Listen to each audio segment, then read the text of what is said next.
Number 5. From 0 to 4 of the square root of x dx. And it says use the trapezoidal rule with n equals 4 to approximate the value of the integral, and then use the concavity to predict whether the approximation is an overestimate or an underestimate, and finally find the integral's exact value to check your answer. All right, ready? Yeah. What am I going to do to start? Find what? The antiderivative. So square root of x is the same thing as x to the 1/2. So the antiderivative here would be what? Y'all can do this. 2/3 x to the 3/2, because I'm going to add 1 here, right, and then divide by that in front. But since it's a fraction, I'm just going to multiply by the reciprocal. And I am going to evaluate this from 0 to 4. When 0 is one of those answers, it makes it really easy if it's just multiplied here. Because really, I'm just going to do 2/3 times 4 to the 3/2 minus, and then that's just going to be 0, so it doesn't matter. I love when it's 0. I do too. 2/3, this is going to be 2 to the 3rd. Do you all remember how rational exponents work? So that's, the bottom number is the root you're taking, so I'm taking the second root of 4, and then I'm raising it to the 3rd power. So that would be 2 to the 3rd, which would be 8. So 8 times 2 would be 16 divided by 3.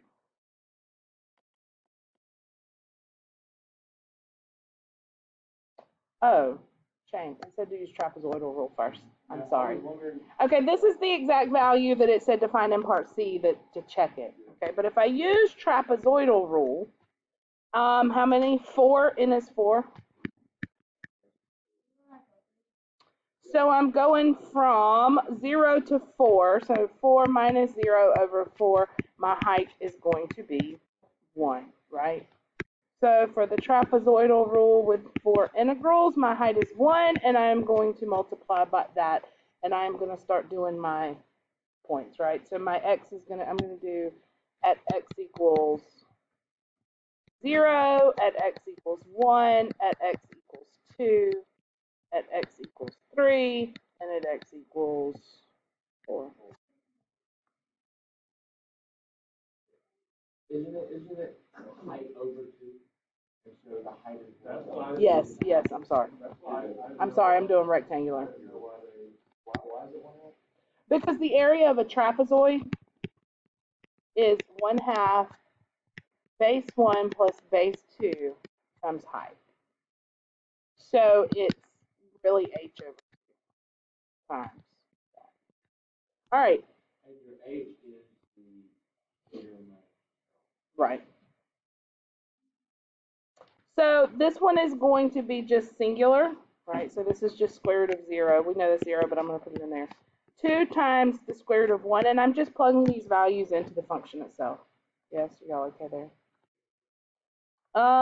Plus 2 times square root of 2. What? And they want you to use your calculator here. Interestingly enough, if you use your calculator and you use trap rule I just gave you, hopefully you come back to the same thing. You should get 5.146. And I hope that your calculator will do that. Try that on your calculator. Put square root of x into y equals, and do 0 to 4 with 4 integrals.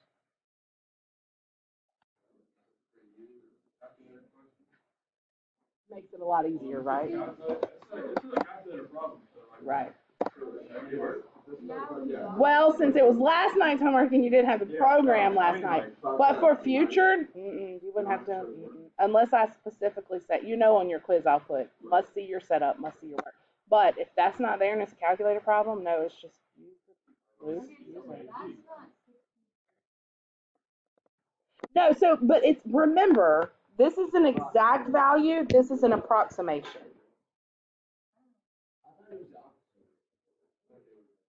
The integral fundamental theorem gives you the exact value because it approaches infinity with those number of intervals, whereas the trapezoid, the Riemann's, all that gives you an approximation. Okay? Y'all okay? Let's see if we can figure out the concavity trick.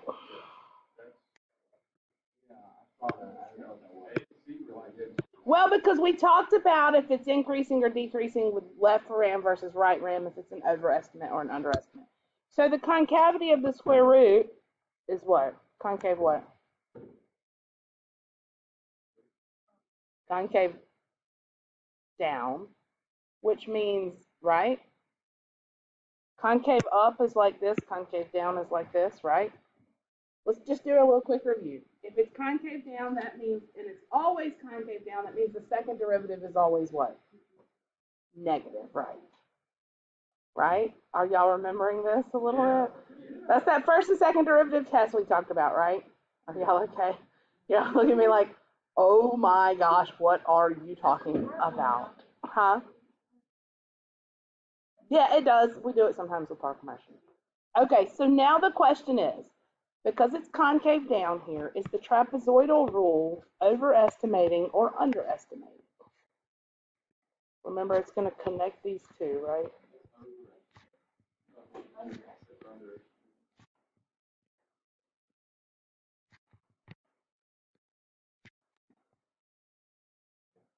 So if it's concave down, it's underestimated. Yeah.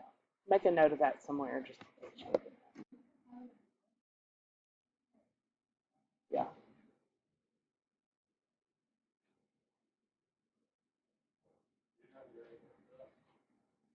No. It's concave down, then it's an underestimate.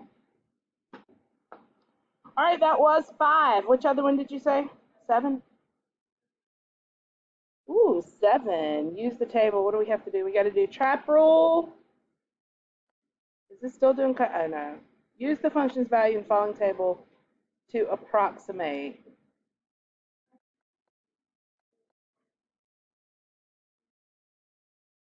I wouldn't do. I mean, it didn't ask you to do that, so I would have just done trap rule. So you've got this. It says estimate the integral from 0 to 6 of f of x dx, and I have this table.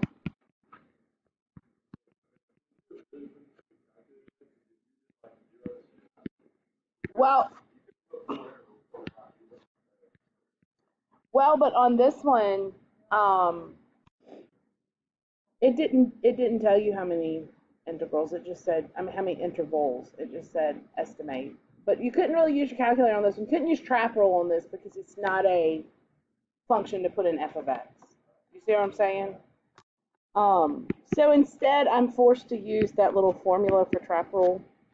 And because this is really already divided out for me, and there looks, is it even? 2, 2, oh. I would. What they did is they did LRM and RM and divided it by 2. They added both the values from LRM and RM and divided it by 2. I would have just done trapezoidal rule because that's what it asked.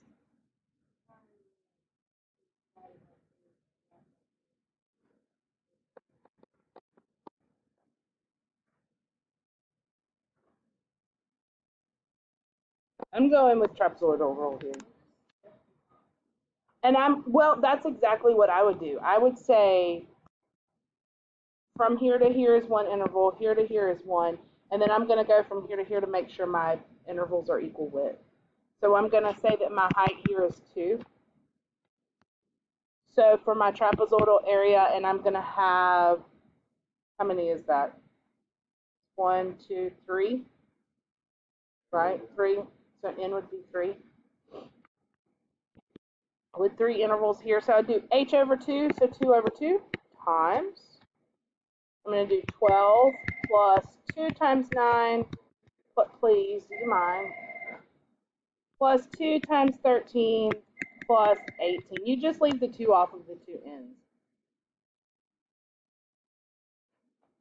What do you get there? What's that got?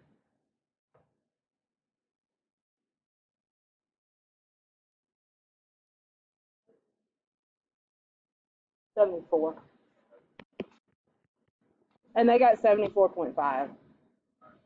That's exactly what I would do.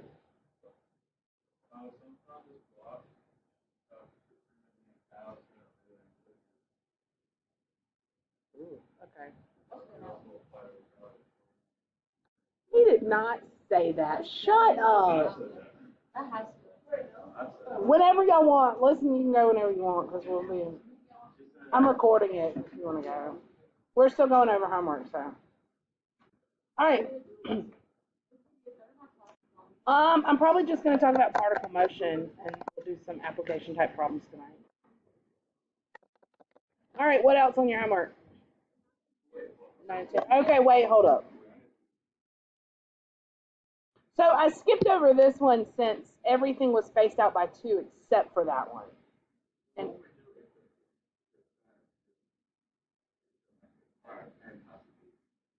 They got 70. I'd have to do my best to estimate there. So if it said it had to be, what? 5, 4. So I would probably have to take my 6 minus 0 there and divide by 4 and do my best. They're not going to give you one. If they give you a table, it's going to be set up to where you can use the values in the table. And to me, that would be the interpretation part here, is knowing that, hey, I'm not really going to be able to use that 5/16 because then all my intervals aren't equal width. To me, that's what they're testing me there on. So I don't know why they did the other, because that's definitely not what was asked.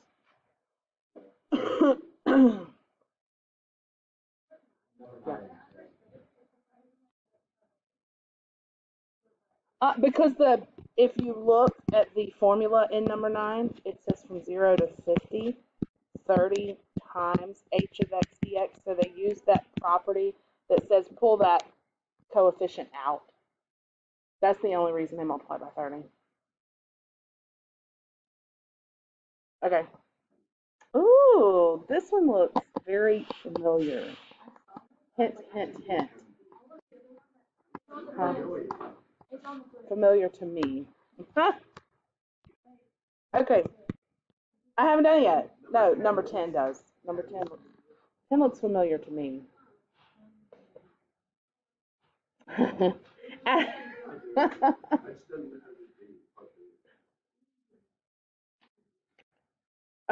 Well, part A looks the most familiar to me. As the fish and game warden of your township, you are responsible for stocking the town pond with fish before the fishing season. They really do that. They have a fishing rodeo. They used to have it at Historic Camden. We used to take the kids. They stock a pond for fishing.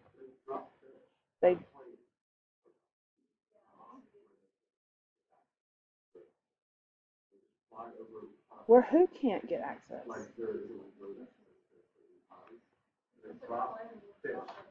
Why? Well, if you can't get to them, why do they need to stop?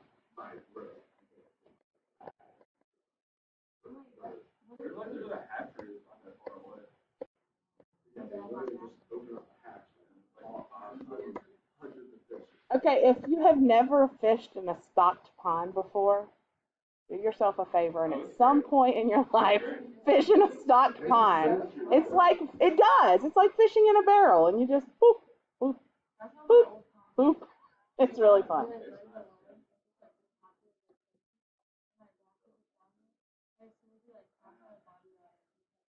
And like it was so bad the one time I cast a fish and I caught a fish in the school. It was crazy. Gosh. I was like All right. The average depth of the pond is 20 feet. Using a scaled map, you measure distances across the pond at 200-foot intervals, as shown in the diagram. So you have this funny looking pond, and mine's not gonna, well. All right, 0. Okay, y'all don't have to hate on my picture. 520, 800, 1,000, 1140. Bless you.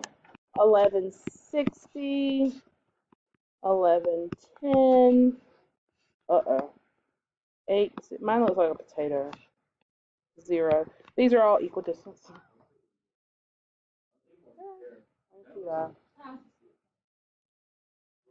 Use the trapezoidal rule to estimate the volume of the pond.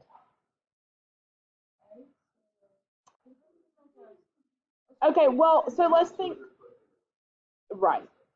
Okay, so you got to kind of think about it three-dimensional too. What? Yes, it's 200. All of these are 200 feet. That's your, actually, the average depth of the pond is 20 feet. Well, I think we need to do,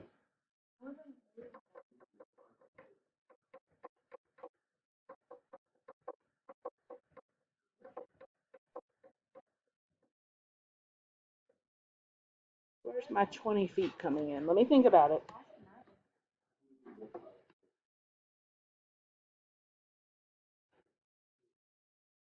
I think so too in the end. I don't think that's at all what they did though.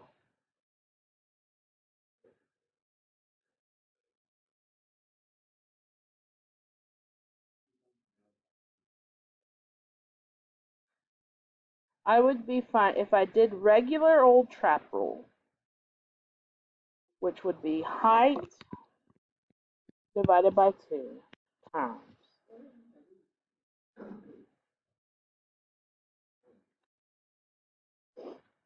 0 plus 2 times 520 plus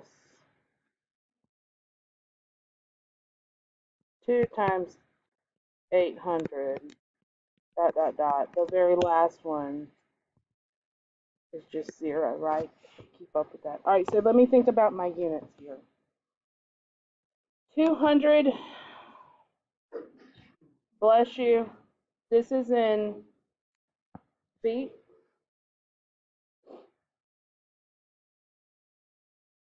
These are in feet, so that's going to give me feet squared. That'll give me area. So to get the volume aspect of it, I'm going to have to multiply by 20, which is what I thought, but I don't think that's what they just did this. I don't think so. Let me look. Let me do it. 520 times 2 plus, probably do this easier in my head, 1600 plus 2000 plus 2280 plus 2320 plus 1230 plus 1720 times 100. 1, 2. Oh, they did, but they didn't show it. Yeah. Yeah. No, on the. No, they multiply by 20, but it multiplied with 0. Yeah, they got a typo or something on there. They didn't do it right. They got the right answer, but they didn't do it right. So they should have got everything. So this gives you area, right? Because it's area under the curve. So that's area. So here, whenever I added all that up, I got 1318000. This is feet squared. Did y'all see what I got to see what units I would be in to see what it was I was actually finding? This is feet. This is going to be feet, and this is going to be feet. So feet times feet is feet squared. So I'm not in volume. But I got to be cubed for volume, so I knew I was missing one other aspect there, and that's the depth of the pond. And it says the depth of the pond is an average 20 feet everywhere, which would give me 2636000 feet volume.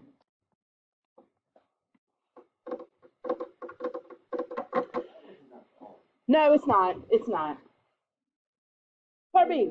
You plan to start the season with 1 fish per 1,000 cubic feet. Okay, so here's my total cubic feet. 1 per 1K cubic. So you intend to have at least 25% of the opening day's fish population left at the end of the season. What's the maximum number of licenses the town can sell if the average seasonal catch is 20 per license? Good grief. All right, so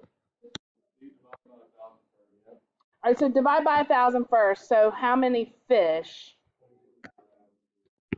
26,360 fish. Because 1 fish per 1,000 cubic feet. So how many 1,000 cubic feet do you have in the pond total? I have this many 1,000 cubic feet. So that's how many fish it'll hold, right? Okay, so then it says you intend to have at least 25% of the opening day's fish population left at the end of the season, right? So you can catch 75%, right? So what's 75% of that? 19 what? Okay, y'all look at there. That's how many I can catch, right? All right, let's keep reading through the problem.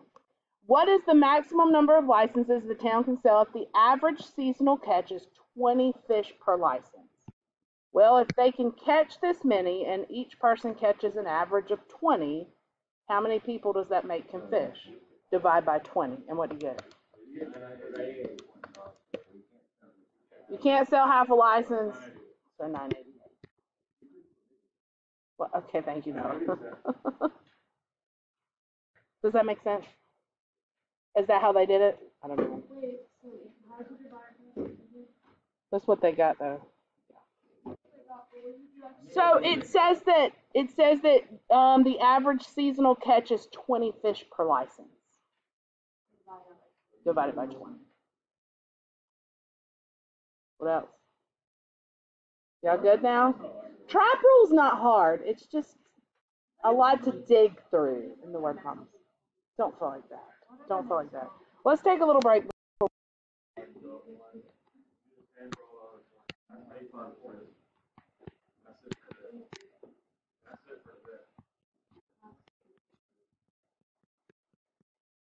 What do you think this means?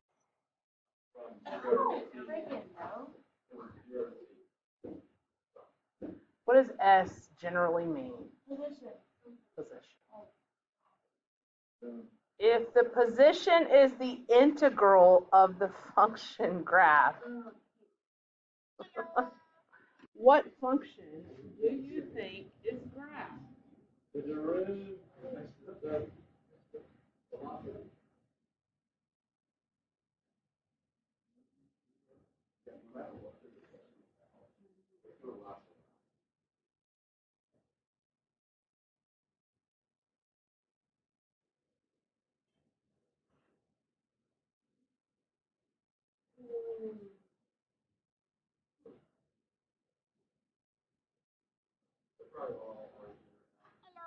Ooh, actually being graphed here.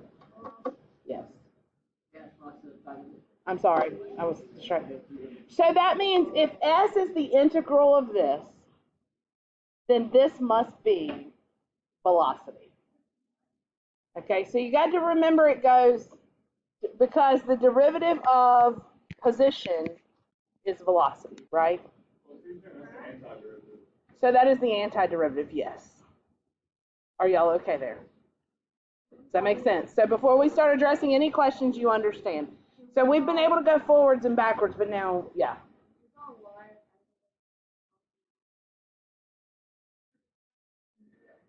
Yes, yes, yes. Now, the graph here is the derivative of yes.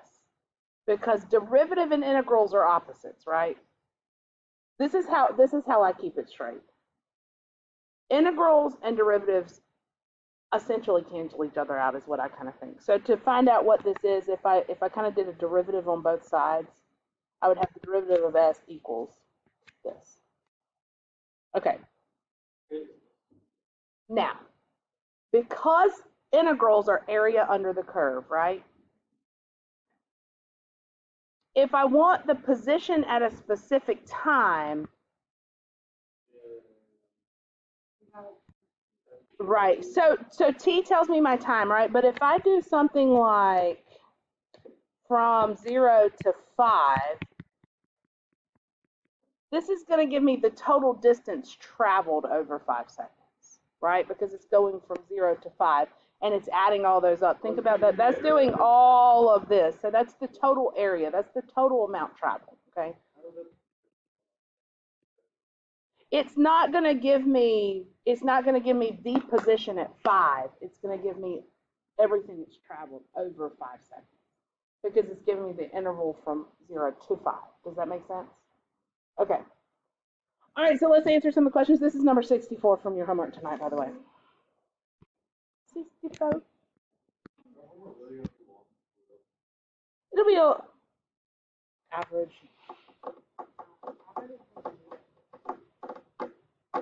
What's the particle's velocity Well, the velocity would just be at time 5?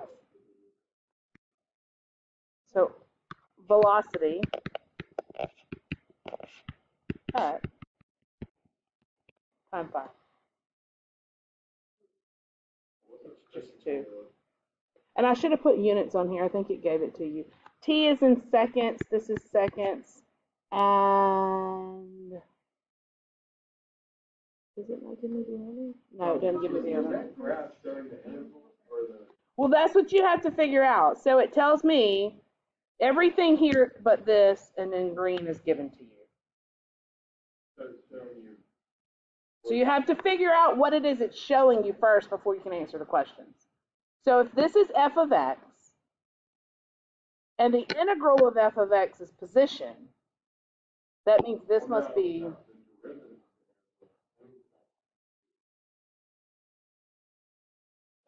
velocity. That means this is the derivative of position, and the derivative of position is velocity. It is. So think about it like this. So I go position, velocity, acceleration, right? And to go this way, I'm taking derivatives, right? But if I go this way, I'm integrating.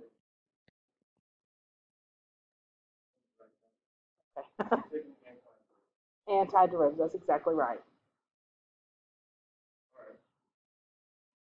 So the integral of velocity is position.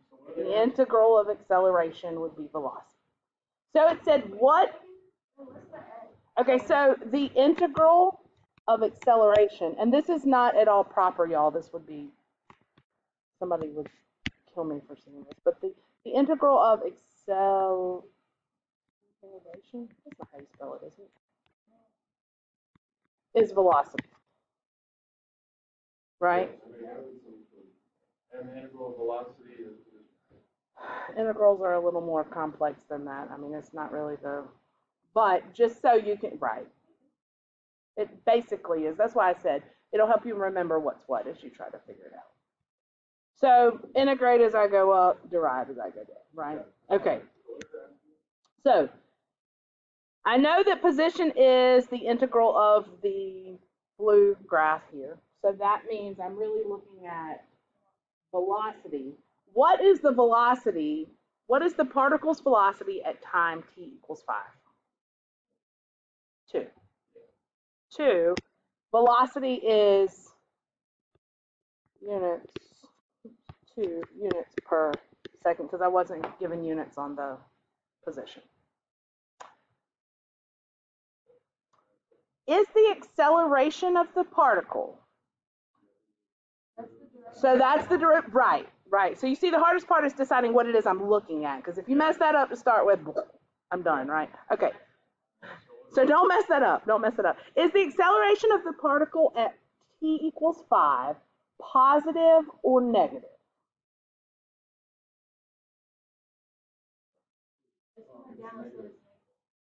It's decreasing. But you have to have. Okay, so the my picture is not, the picture in the book kind of looks like that.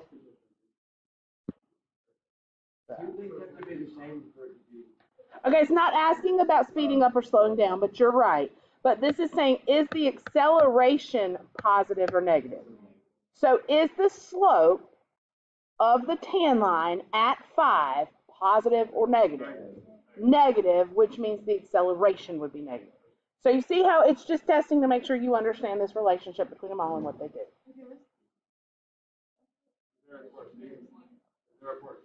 It is. The difference is this time you got, oh, there's a part G. What is the particle's position at t equals 3? That's velocity, so it would be the It's going to be the integral, but how am I going to do that? Plug in what?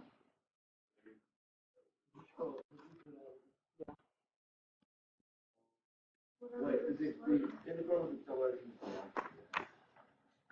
The integral of, yes.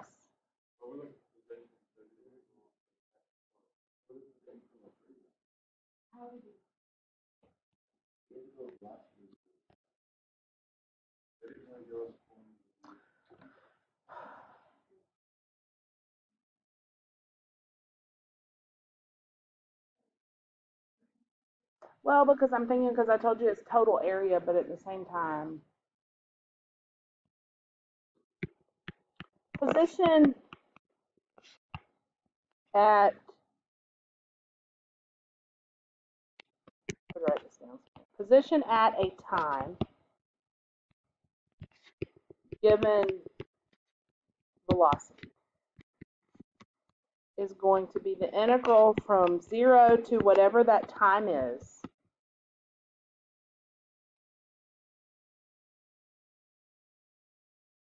Yes. Of the velocity.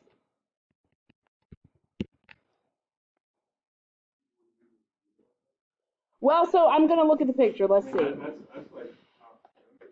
Oh, but look at the graph. Look at the graph, and they said at time what? 3.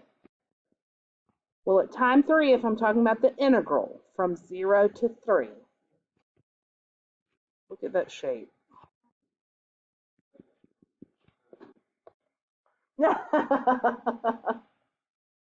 So I'm going to go with the velocity.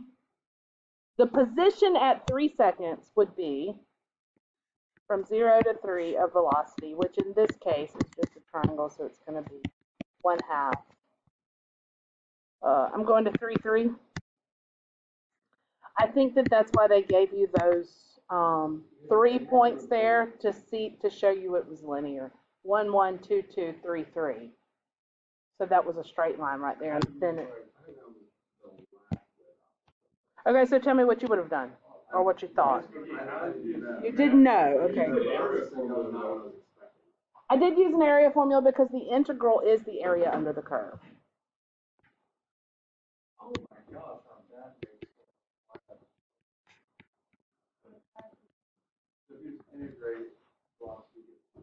Right. That's what I'm saying. We're doing the same thing we've been doing. Now we've just added the backwards way to do it. I've been wondering, like, I know how to like make derivatives of graphs, but I don't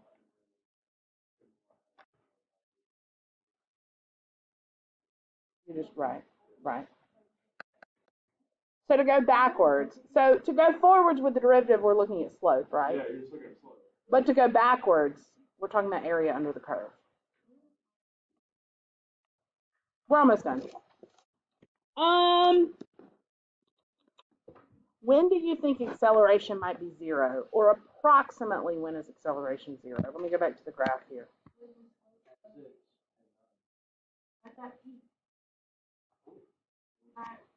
Which one is it? At the absolute maximum. So it's in between.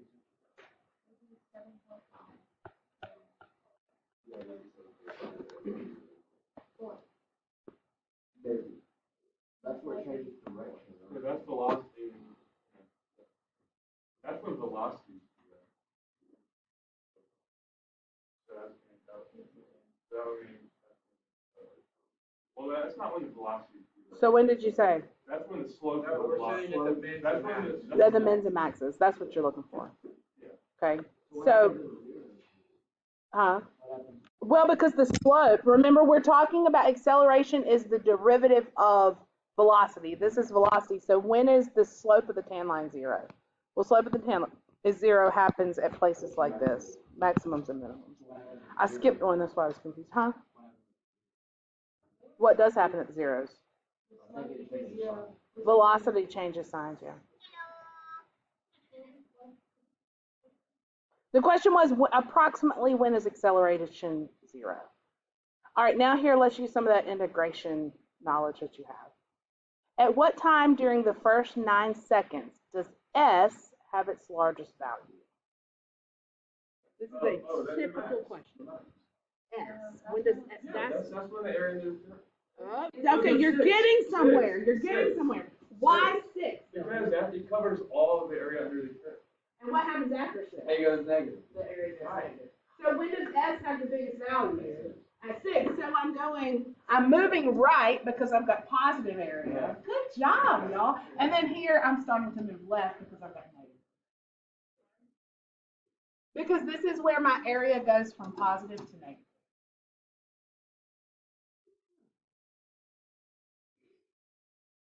Nice. We just kind of answered that. When is the particle moving towards the origin and when is it moving away from the origin?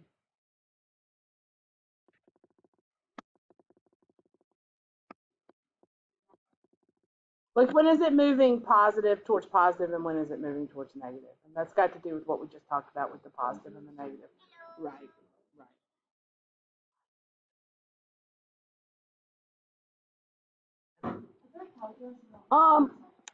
It's really not a, yeah, but the limits tie into the derivatives and the integrals, but it's, yeah, it's doing.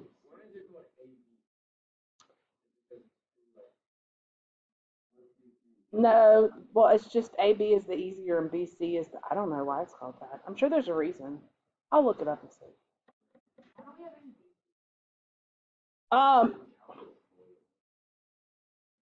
Do you think, if I think about positive area is moving,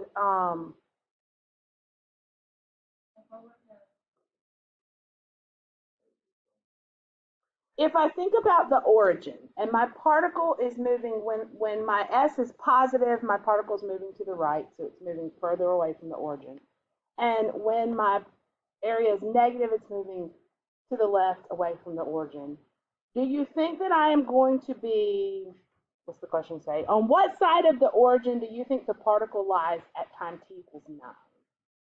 So at the end of this whole stretch of movement, where is the particle? Like to the right or left? To the right or left from the starting point. Starting point being the origin. Why? You're absolutely right. That's exactly right. And that's exactly what you would say. There is more positive area than negative area, so it's moved further to the right than to the left. So it's going, I'm going right, and then I back up a little bit, but I haven't backed up all the way back to the origin, so I'm still to the right-hand side of the origin. I'm still to the right of the origin. And so, in order to like to cancel out, you have to like